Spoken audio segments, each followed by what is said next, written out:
Welcome back to my channel, Behind the Lens. I like to call this video, True Life, I am a working wardrobe stylist. How did I get here? I'm gonna tell you all about my background right now. But first, did you have your first photo shoot? I'm holding you accountable. I hope the answer is yes. In my first video, I went through all the steps to organize a shoot because remember, nobody is coming knocking on your door until you have something to show for yourself. And just a little recap to organize a photo shoot. Come up with a concept or a theme or a story. Then mood board color palette. Find a photographer, model, hair and makeup. It could be family, friend, whatever. Then location, inside, outside, in a studio, natural lighting, and consider season because that might be important. Now let's get to my background and I'll try to just touch on the highlights and not go through too much long and boring stuff. My great grandmother was a seamstress. My mom was a seamstress. I was around sewing my entire life, but I did not learn to sew until college. And let me just say, my mom made all of my Halloween costumes. So along the way, I should have learned, but I was very stubborn and I did not. I went to Indiana University where my mom and dad went. I wasn't really interested in going to college, but they were making me go. So I picked the school where they went and I got in. I chose an apparel merchandising degree to begin with, and I'm not at all a math person, but that's kind of all they had as far as I knew at the time. And in fact, I failed retail math in college and I had to take it again, much to my mother's dismay. But I learned that buying was probably not the job for me. I then discovered the fashion design certificate, which was a 2-year program within my 4-year apparel merchandising degree. And that's where I learned draping, drafting, costume history, all about fabrics, how to sew, and so much more. It was absolutely amazing. So I did not go to an art school, but I went Big Ten because I wanted the party with the schooling. To continue the story, I have to sidetrack to something else that happened because in order to tell you what happened after college, this is very important. My junior year, I won the YMA scholarship. It was a scholarship where you had to design a collection, just sketch it out and submit it, and I ended up winning. So it brought me to New York where I met Tim Gunn for the first time. Following that trip, I was invited back to New York for a speaker panel with Tim Gunn, Cynthia Rowley, and Kenneth Cole, which meant I had to go back to New York. So thankfully, my mother flew me back to New York. Well, I had a connecting flight and that day, it was just not in my favor. I was going to land at the time the event started. I was really upset, but my mom said, just go, you never know what could happen. So I vividly remember shutting the cab door at the hour, the minute, the second the event was over at FIT. I ran inside and I saw all the students gathering, talking to those 3 speakers. And I said, you know what? Let me just go down and see if I can talk to them too. I overheard a student asking Tim Gunn, hey, do you ever need help backstage dressers for Project Runway? And he said, you know, actually, sometimes I do. Take this woman's card. And the light bulb went on. And I said, let me have your card too, please. She worked at Estee Lauder, but she was helping Tim. Maybe she assisted him. I'm not exactly sure. I don't totally remember her title, but I got her card and I knew that was a really pivotal thing to do. So I left New York and I felt like it was totally a success because of that very moment, even though I missed the entire speaking panel. I got home, I emailed that woman right away, hey, if you ever need extra help backstage, Project Runway fashion show, dresser or whatever, let me know. I heard nothing, I heard nothing, I heard nothing. Then, lo and behold, I get a call from Bravo TV. Now, mind you, this is 2008 roughly. And they said, hey, we're just wondering if you're still available to help. Well, of course I was. Yes, I responded immediately, filled with excitement, and I said, hey mom, I need to go back to New York one more time, but it's so important. So she flew me back to New York. I arrived early, 4 or 5 in the morning, maybe even 3 in the morning, and I was amongst students from all the art schools across the country. Not a single other student was from a Big Ten school. Well, one of the heads of production came back and said, does anybody know how to hand sew here? I raised my hand and I was the only person to raise their hand amongst kids from FIT, FITM, Parsons, again, the art schools, right? And they're looking at me, oh, the girl from the Big Ten school knows how to hand sew? Well, yes, I did. So the producer brought me over to Jillian Lewis. This was the season with Jillian and Christian Siriano. He ended up winning. So I get over to Jillian and she is in an absolute panic. You can tell she hasn't slept or eaten in weeks, which is kind of the point of the show. They want you to be just completely exhausted.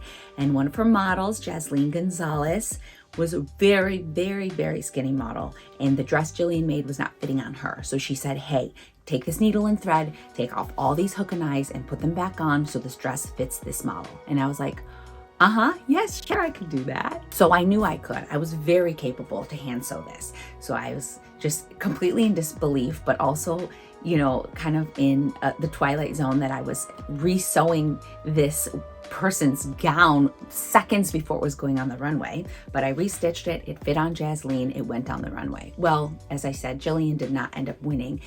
And there was so much hustle and bustle. And actually, if you watch the episode back, you'll see me on the floor stitching like a maniac. And it's pretty cool to remember that. So I couldn't really connect with Jillian at that time. I went home and I told my family all about the event. My sister, who's like an internet sleuth, was like, why don't you try to find her on MySpace? Remember, this is 2008, so MySpace. And sure enough, she found Jillian on MySpace. And I emailed her, hey Jillian, I was the girl that hand-stitched your gown backstage. I know it was a whirlwind and I couldn't talk to you then, but if you ever need an intern, please let me know. She responded and just said, I'm coming down from that crazy experience. I'm not really sure what I'm gonna do now, if I'm gonna still start my own line or go back and work for somebody.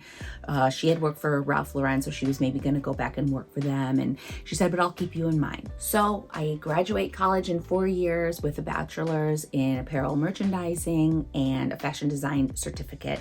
And I moved back home with my mom and my stepdad, you know, wanting to do great things, but working at Nordstrom in retail in kids' shoes, which I think is very important if you want to get into styling or custom design or anything really in fashion.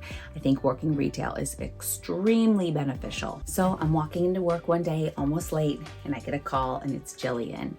And she says, hey Jessi, I remember your email. Do you want to come be my intern? Of course I said yes. I almost dropped the phone, but the catch, for free. So I was supposed to move from Indiana, where my mom lived, not where I grew up, but to New York and take an internship for free. Now, I just want to be super clear. My parents divorced when I was in 4th grade. I grew up middle class. We were never truly struggling, but we didn't have excess per se, but I felt like I had a really awesome upbringing. But I say that because I didn't have a trust fund. My mom couldn't technically bail me out, or my dad. I kind of was gonna just move to New York and figure it out. Well, the first thing we did was sell my car for $7,000. I had a couple friends who I could live with while I found my own place, which I eventually ended up finding a sublease with a girl who worked in fashion. She was a buyer, actually. So I moved with literally no plan, but $7,000, and that was about it. And I thought to myself, hey, I can't just have an internship with no money. Again, nobody's gonna bail me out, and I didn't really want to take on credit card debt, but that was kind of what was going to happen. I decided to look at a gym first to be a group exercise teacher, which is what I did actually in college. I was a former competitive gymnast, so working out is in my blood. And I got a position at a gym where I would have to wake up at 4 a.m. to teach a 5 a.m. class. Well, that wasn't going to pay the bills alone, so I decided to go to Bloomingdale's and get a job in wedding registry. I think that was the only position available, because I needed more money. I then had a friend who was a bartender, so I said, hey, I may as well try this out, can't hurt. So I got a job at a bar.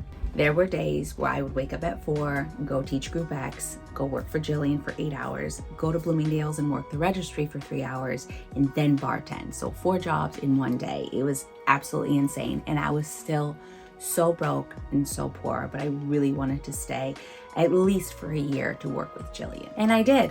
I lasted about 11 months. I was living in Midtown Manhattan, 30th and 3rd, and I'll never forget one day I was storming down the street going from my second job to my third job, and I could just imagine the look on my face said it all.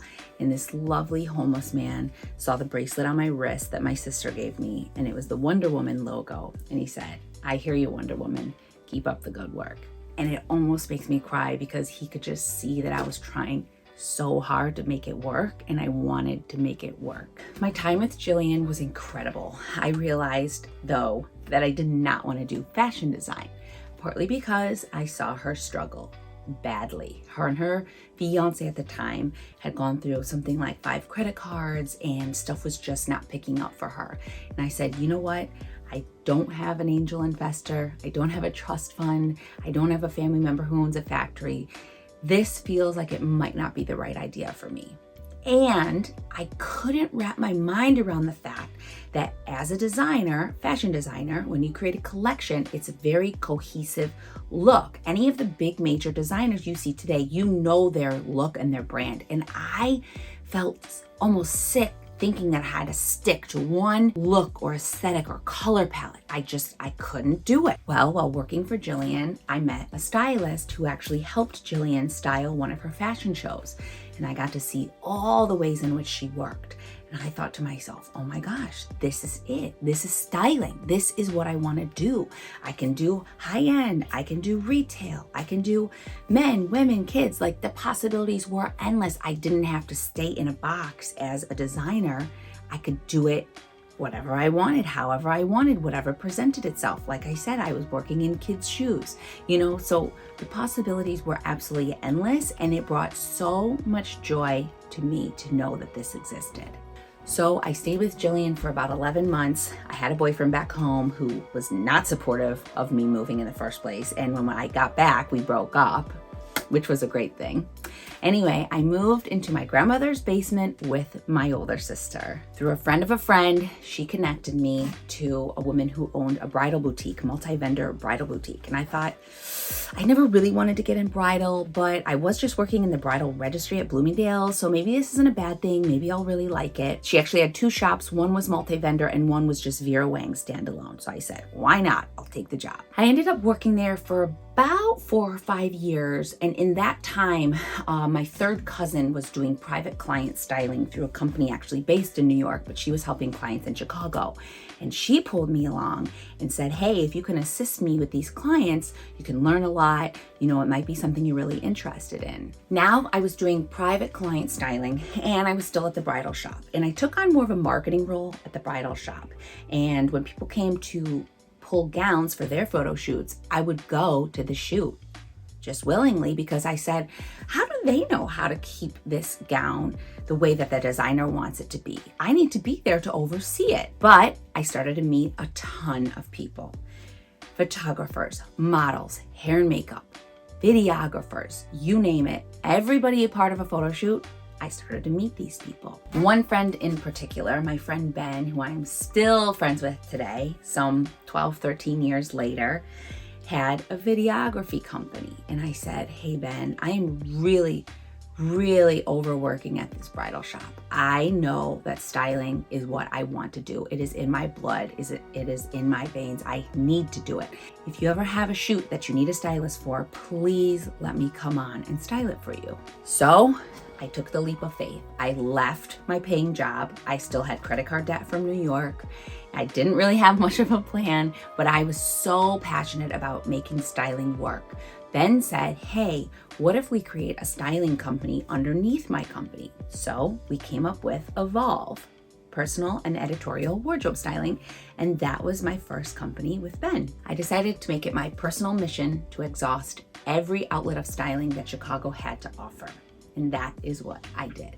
I'm gonna leave you with all of that to digest. And we'll get into what did I do next? How did I kind of start to organize my days and strategize how I was gonna get clients in another video. The go-do for you is to think about a job you could take right now as you start your styling or design career, because it's really not fun to try to get something off the ground when you have no income and you're stressed about bills. And you want something ideally that's in the fashion or film or design world. So a couple ideas are contacting a seamstress or a tailor, work with them, learn from them, work at a bridal store, work retail, of course, men's, women's, petites, plus size, kids.